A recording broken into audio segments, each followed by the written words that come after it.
विधान परिषद के सदस्य श्रीमान भीष्म साहनी जी,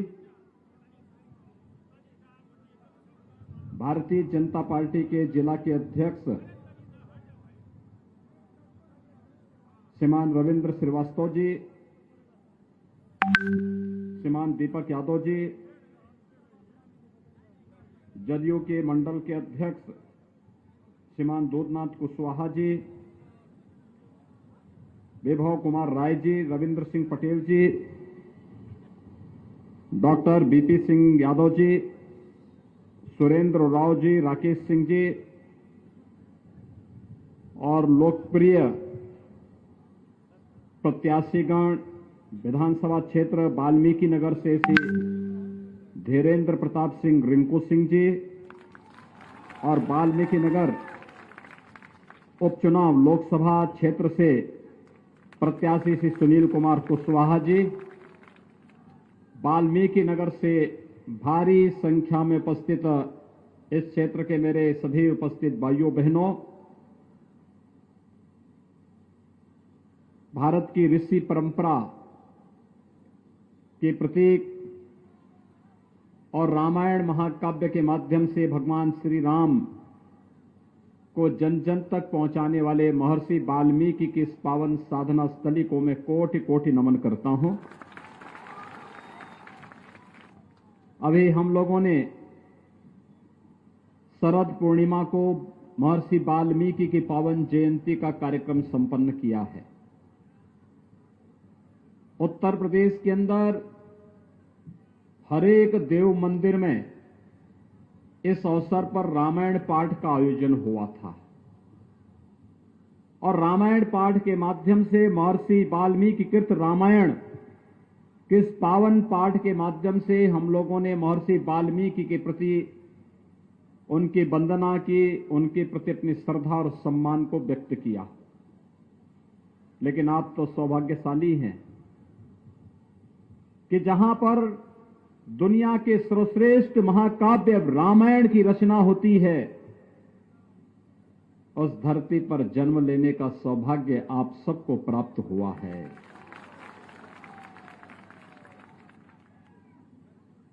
जो धरती मां सीता की शरणस्थली बनी थी, सचमुच उस धरती पर जन्म लेना पूर्व जन्मों के पुण्यों का ही प्रतिफल है और आप सब उस पुण्यों को अर्जित कर रहे हैं कि मां सीता की शरणस्थली के रूप में, महर्षि वाल्मीकि के आश्रम के रूप में विख्यात त्रिवेणी की इस धरती पर जन्म लेने का सौभाग्य आप सबको प्राप्त हुआ है। इसलिए मैं आप सबका हृदय से अभिनंदन करता हूं, स्वागत करता हूं।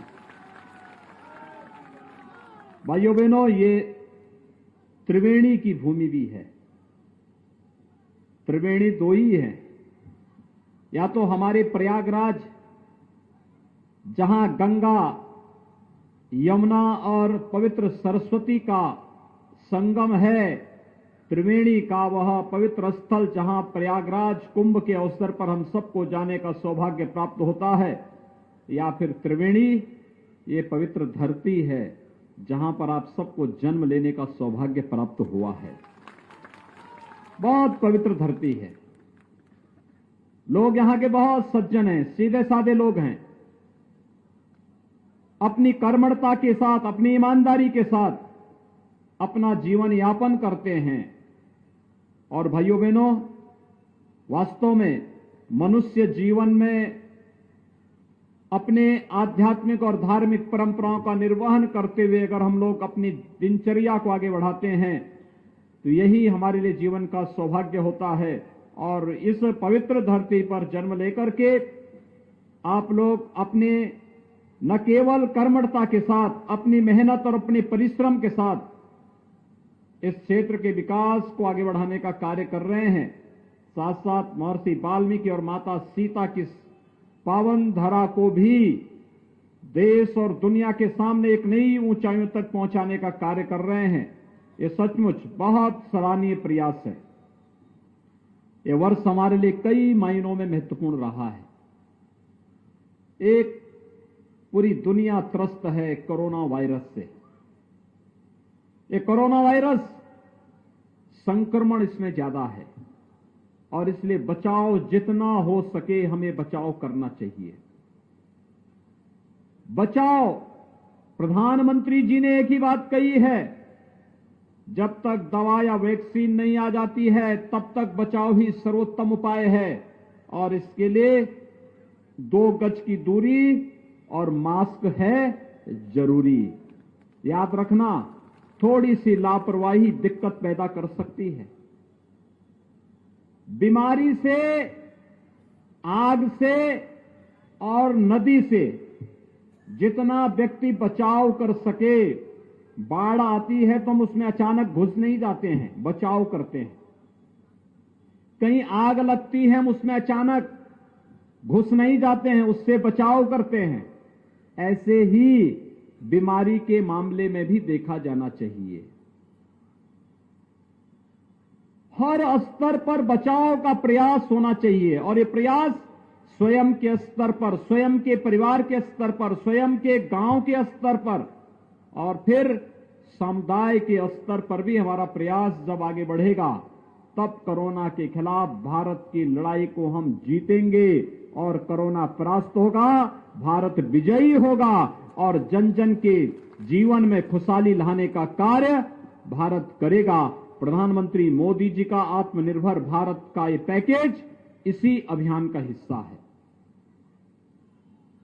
कोरोना कालखंड में आपने देखा होगा सेवा की क्या बेमिसाल उदाहरण प्रस्तुत किया है भारत के जन जन ने, भारत के जनप्रतिनिधियों ने, भारत के हर एक संगठन ने और कोरोना वॉरियर्स ने। दुनिया की सबसे बड़ी आबादी के रूप में, सबसे बड़े लोकतंत्र के रूप में भारत का प्रतिनिधित्व, भारत को नेतृत्व देने वाले देश के यशस्वी प्रधानमंत्री श्री नरेंद्र मोदी जी के नेतृत्व में कोरोना के खिलाफ 25 मार्च से जब लड़ाई प्रारंभ हुई तो 25 मार्च से इस लड़ाई में आपने देखा होगा कि जब दुनिया सोच भी नहीं पा रही थी कि हमें क्या करना है, देश को बचाने के लिए प्रधानमंत्री जी ने लॉकडाउन की घोषणा की और लॉकडाउन की घोषणा होते ही जब गरीबों के, कामगारों के, मजदूरों के सामने रोजी रोटी का संकट सामने खड़ा आया, प्रधानमंत्री मोदी जी ने 1,76,000 करोड़ रुपए के एक विशाल गरीब कल्याण पैकेज की घोषणा करके हर गरीब के लिए मुफ्त में राशन की घोषणा कर दी। हर गरीब को निःशुल्क रसोई गैस के सिलेंडर उपलब्ध करवाने प्रारंभ कर दिए। जनधन अकाउंट में जिन गरीबों के बैंक में खाते खोले गए थे उनके खाते में 500 रुपए देने की व्यवस्था कर दी गई और किसानों के खातों में 2,000 रुपए देने की व्यवस्था कर दी गई। वृद्धावस्था पेंशन, दिव्यांगजन पेंशन और विधवा पेंशन प्राप्त करने वाले लोगों को 1,000 रुपए अतिरिक्त राशि और अग्रिम पेंशन की राशि उनके अकाउंट में दी जाने लग गई। ये प्रक्रिया निरंतर चली रही थी। बड़ी मात्रा में उत्तर प्रदेश, बिहार, झारखंड, बंगाल और आसपास के देश प्रदेशों के लोगों को मुंबई छोड़ना पड़ा, महाराष्ट्र छोड़ना पड़ा, पंजाब छोड़ना पड़ा, दिल्ली छोड़ना पड़ा। देश के अलग अलग राज्यों से उन्होंने प्लान करना प्रारंभ किया तो उनके लिए आत्मनिर्भर पैकेज की घोषणा भी की गई। और भाइयों बहनों, जब अलग अलग राज्यों से हमारे नौजवान और वहां पर कामगार और श्रमिक के रूप में काम करने वाले लोग जब पलायन कर रहे थे, हो सकता है उन राज्यों में उनको सुरक्षा और सम्मान न मिला हो, लेकिन जैसे ही उत्तर प्रदेश के अंदर आपने प्रवेश किया होगा, आपको अपनत्व महसूस हुआ होगा कि उत्तर प्रदेश में भोजन भी, उत्तर प्रदेश में रहने की व्यवस्था भी, उत्तर प्रदेश में सुरक्षित घरों तक पहुंचाने की व्यवस्था भी हो रही थी। लोगों ने मुझसे पूछा उस समय, उन्होंने कहा कि ये उत्तर प्रदेश के लोग नहीं, ये तो बिहार के लोग हैं। मैंने कहा बिहार के लोग हैं तो और भी महत्वपूर्ण हमारे लिए हैं, क्योंकि बिहार तो माता सीता का मायका है और इसलिए भी हमें बिहार के लोगों की और भी खातिरदारी करनी है। कोई कोताही नहीं होनी चाहिए। और भाइयों बहनों, आपने देखा होगा सुरक्षित सभी लोगों को उनके घरों तक पहुंचाने की पुख्ता व्यवस्था उस दौरान की गई। प्रधानमंत्री मोदी जी ने स्पेशल ट्रेन लगाई, घर घर तक लोगों को पहुंचाने का कार्य हुआ। आत्मनिर्भर पैकेज के अंतर्गत नौजवानों के लिए रोजगार और नौकरी की सुविधाओं को आगे बढ़ाने का कार्य किया गया। आपने देखा होगा पिछले 6 वर्षों से मोदी जी प्रधानमंत्री हैं और शासन की योजनाओं का लाभ कैसे मिलना चाहिए इसका उन्होंने आदर्श प्रस्तुत किया। कोई भेदभाव किसी के साथ नहीं, न जाति के आधार पर, न मत के आधार पर, न मजहब के आधार पर, न संप्रदाय के आधार पर, न क्षेत्र के आधार पर, न भाषा के आधार पर, कोई भेदभाव नहीं। शासन की योजनाओं में भेदभाव नहीं। हमने तो कहा सबका साथ, सबका विकास। यही मोदी जी का नारा है और यही नीतीश जी का भी नारा है। याद करिए, कांग्रेस और राजद की सरकार भी 15 वर्षों तक बिहार में थी और देश में थी। क्या करते थे ये लोग? इन्होंने मकान नहीं दिया, इन्होंने शौचालय नहीं दिया, इन्होंने विद्युत का कनेक्शन नहीं दिया, इन्होंने रसोई गैस का कनेक्शन नहीं दिया, स्वास्थ्य के लिए 5 लाख रुपए की स्वास्थ्य बीमा का कवर भी गरीबों को नहीं दिया, पीने के लिए पानी भी नहीं दिया, सड़क भी नहीं दी, कुछ भी तो नहीं दिया। और आज ये लोग आ गए हैं जो पहले जाति के नाम पे बांटते थे, अपने परिवार का पेट भरते थे। उन लोगों ने आज फिर से नारा लगाना प्रारंभ कर दिया, रोजगार का झुंझुना पकड़ा करके लोगों की आंखों में धूल झोंकने का प्रयास कर रहे हैं। नौजवानों, इस झुंझुने में आने की आवश्यकता नहीं, इसमें आने की बहकावे में आने की आवश्यकता नहीं। विकास और सुशासन का जो मॉडल प्रधानमंत्री मोदी जी के मार्गदर्शन में नीतीश जी ने बिहार के अंदर आगे बढ़ाने का कार्य किया है, यही बिहार के नौजवानों को नौकरी भी देगा, यही रोजगार भी देगा और यही बिहार के सम्मान को और स्वाभिमान को आगे बढ़ाने का कार्य भी करेगा। कांग्रेस हो या राजद, ये केवल धोखा देने के सिवाय बाकी इनके पास कोई दूसरा कार्य नहीं। विभाजन और बंटवारा करना, 1945-47 में इन्होंने देश का विभाजन किया था और लगातार समाज को कहीं जाति के नाम पर, कहीं क्षेत्र के नाम पर, कहीं मत और मजहब के आधार पर बांटने का कार्य ये लोग केवल करते हैं। ये लोग जोड़ने का कार्य नहीं कर सकते, इनसे कोई उम्मीद मत करिए।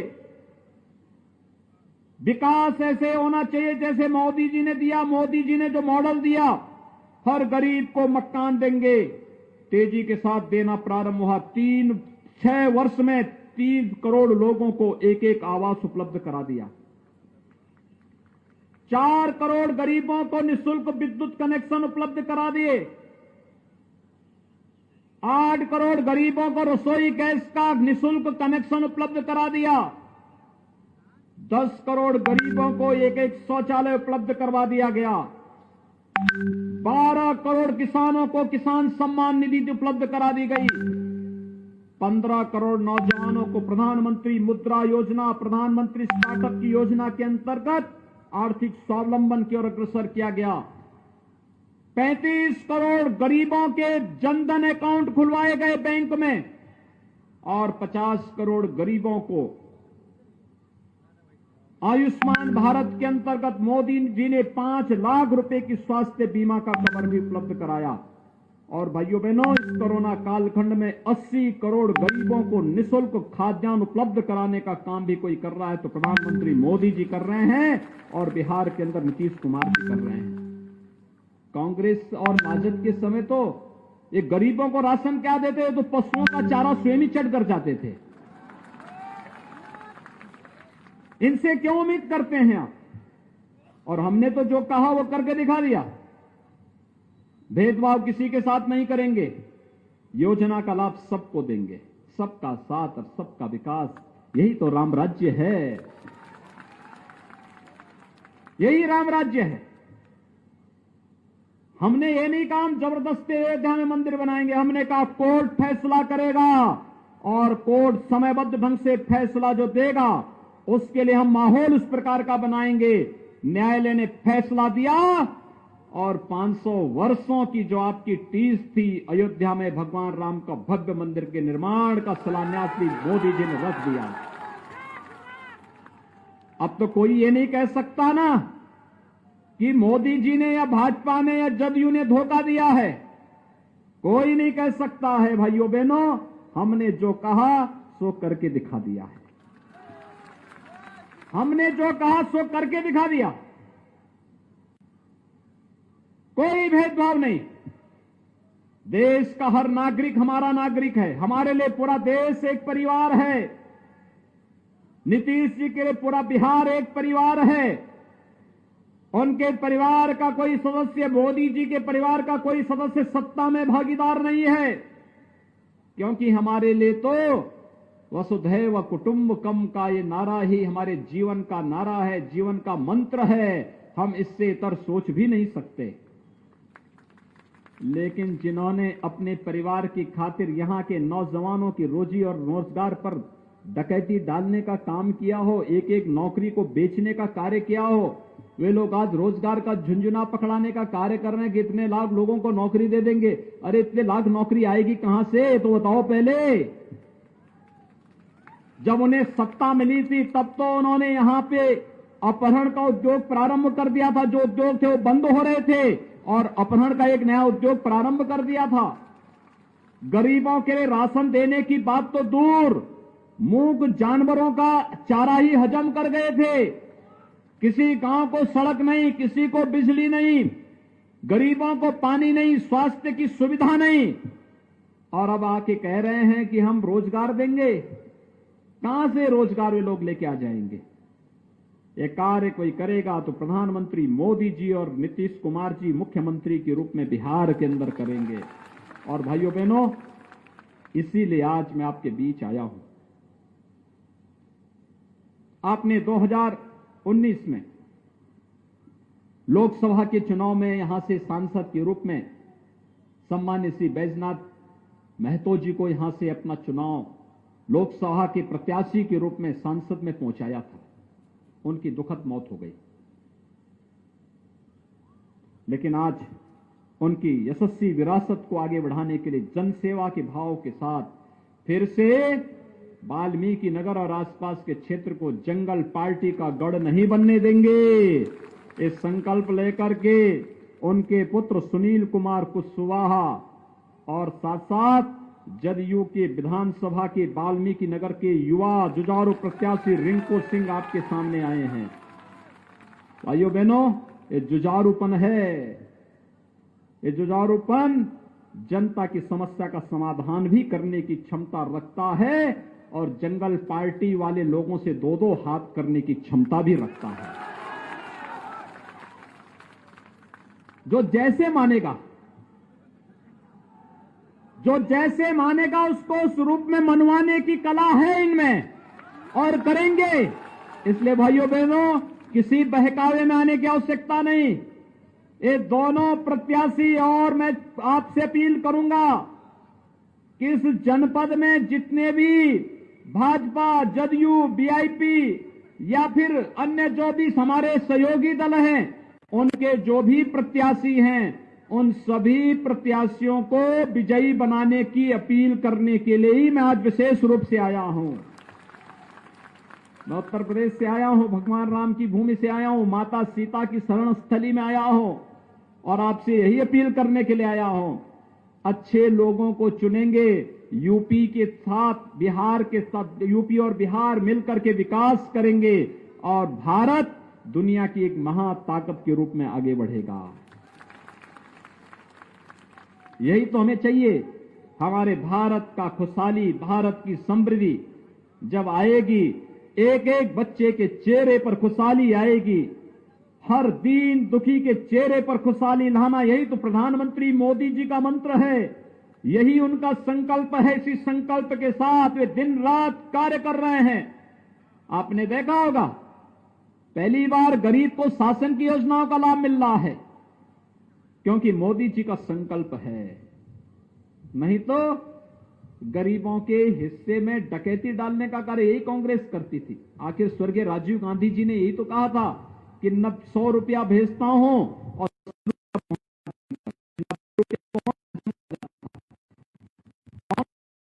यही करते थे, कोई दूसरा थोड़े हजम करता था। गरीब तक तो कुछ पहुंचता ही नहीं था। और प्रधानमंत्री मोदी जी के समय परिवर्तन क्या आया? उन्होंने कहा कि कुछ नहीं भाई, ये बीच के दलाल समाप्त, हम गरीब का खाता खोलेंगे और गरीब के खाते में दिल्ली से या पटना से सीधे पैसा डालेंगे, बीच के दलाल कहीं रहेंगे ही नहीं, तो गरीब को योजना का लाभ मिलेगा। और यही आज हो रहा है भाइयों बहनों। विकास की सोच होनी चाहिए और विकास की सोच के साथ आज प्रधानमंत्री मोदी जी के नेतृत्व में देश एक भारत श्रेष्ठ भारत बनने की ओर अग्रसर है। आज आपने देखा होगा, कल कश्मीर में एक बहुत बड़े आतंकवादी को मारा गया, बहुत बड़े आतंकवादी को।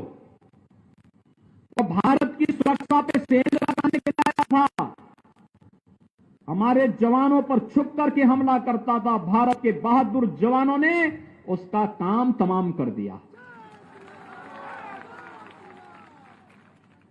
आज भारत की तरफ कोई टेढ़ी नजरों से नहीं देख सकता, क्योंकि भारत का नेतृत्व मजबूत हाथों में है। और जब यशस्वी और मजबूत हाथों में देश का नेतृत्व होता है तो देश की आन मान और शान पर कोई टेढ़ी नजरों से देखने का दुस्साहस नहीं कर सकता है। और नहीं तो कांग्रेस के नेतृत्व में यूपीए सरकार थी, राजद भी उसमें सहयोगी था। मुंबई में बम ब्लास्ट हुआ था, सैकड़ों लोग मर गए थे, पूरा देश कह रहा था कि पाकिस्तान ने यह किया है। और जब देश की आवाज मिलाने के लिए कांग्रेस के उस समय के नेतृत्व से कहा गया तो कहते थे कि पाकिस्तान के पास एटम बम है, एटम बम से डर रहे थे। और आपने देखा होगा पुलवामा में, परसों टेलीविजन में आपने देखा होगा पाकिस्तान की संसद का दृश्य कि पुलवामा के समय जब आतंकी हमला सीआरपीएफ के जवानों पे हुआ था, बिहार के भी कुछ जवान शहीद हुए थे। और तब भारत के बहादुर जवानों ने पाकिस्तान के अंदर घुस करके आतंकी कैंपों को नष्ट किया था। और उस समय भारत का एक विंग कमांडर पाकिस्तान के अंदर हमला करते हुए जब उनका एयरक्राफ्ट नीचे गिरा तो पाकिस्तान के अंदर उनको बंधक बनाया गया। आपने देखा होगा विंग कमांडर अभिनंदन को पाकिस्तान को 24 घंटे के अंदर उन्हें सकुशल भारत को सुपुर्द करना पड़ा था।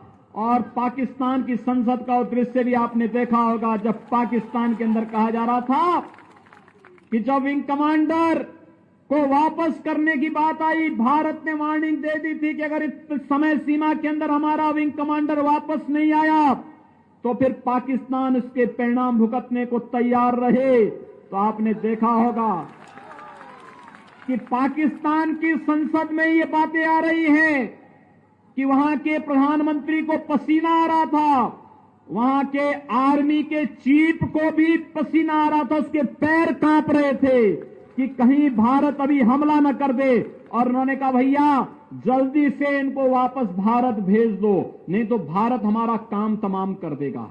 ये है भारत का शौर्य और पराक्रम। आज कोई भारत की तरफ टेढ़ी नजरों से देख नहीं सकता, और देखेगा उसकी आंखें भारत के बहादुर जवान निकाल करके तस्तरी में परोस करके भारत की जनता के सामने प्रस्तुत कर देते हैं। यह है हमारा भारत। और नहीं तो इन्होंने भारत को, कांग्रेस ने, राजद ने तो भारत को भी मजबूर भारत कर दिया था। आज मोदी जी उसको मजबूत भारत बना दिए हैं। यहां गरीबों की भी सुनवाई होगी, उत्तर से लेकर दक्षिण तक, पूरब से पश्चिम तक। भारत के किसी नागरिक के साथ कोई भेदभाव नहीं, सुरक्षा सबको, सम्मान सबको, योजनाओं का लाभ सबको। लेकिन भारत की सुरक्षा के साथ, भारत की आन मान और शान के साथ अगर किसी ने खिलवाड़ करने का दुस्साहस किया तो उसका मुंहतोड़ जवाब देने का कार्य भी कोई करेगा तो भारत करेगा, भारत करेगा। अरे मोदी जी के नेतृत्व में आज भारत उन नई ऊंचाइयों को छूता हुआ दिखाई दे रहा है। इसलिए भाइयों बहनों, हमें एक मजबूत भारत के लिए एक समृद्ध बिहार चाहिए, एक सुरक्षित बिहार चाहिए, और उस समृद्ध बिहार और सुरक्षित बिहार को तभी हम बना पाएंगे जब बिहार के अंदर भी एनडीए की सरकार नीतीश कुमार जी के नेतृत्व में एक बार फिर से बने। और इसके लिए सुनील कुमार जी संसद में जाकर के मोदी जी को ताकत देंगे, और धीरेन्द्र प्रताप सिंह यानी रिंकू सिंह बिहार विधानसभा में जाकर के एनडीए की सरकार को मजबूती देंगे। इन दोनों को विजयी बना करके वाल्मीकि नगर को फिर से हमें राम राज्य की उस अवधारणा को चरितार्थ करने के लिए आगे बढ़ाना होगा, जहां की धरती पर लव और कुश ने जन्म लेकर के भगवान राम के सपनों का राम राज्य बनाया था। और भाइयों बहनों, यही अपील करने के लिए आज मैं आपके बीच आया हूं। आप सबसे अपील, जदयू, भाजपा और सहयोगी दलों के हमारे जो भी प्रत्याशी इस जनपद में लड़ रहे हैं, उन सबको चुनाव चिन्ह पर, उनके चुनाव चिन्ह पर वोट दें। यहां पर दोनों का चुनाव चिन्ह तीर है।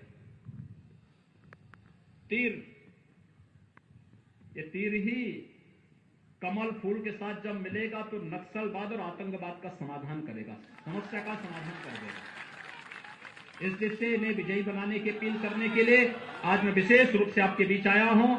आप सब इतनी भारी संख्या में यहां पर उपस्थित हुए हैं, आप सबका मैं एक बार फिर से हृदय से अभिनंदन करता हूं, आपका स्वागत करता हूं। और यहां पर तीर चुनाव चिन्ह पर जदयू के विधानसभा के प्रत्याशी धीरेन्द्र प्रताप सिंह रिंकू सिंह को और लोकसभा चुनाव में सुनील कुमार कुशवाहा को भारी मतों से विजयी बनाने की अपील करते हुए वाणी को देता हूं विराम। जय जय श्री राम, जय जय श्री राम, जय जय श्री राम।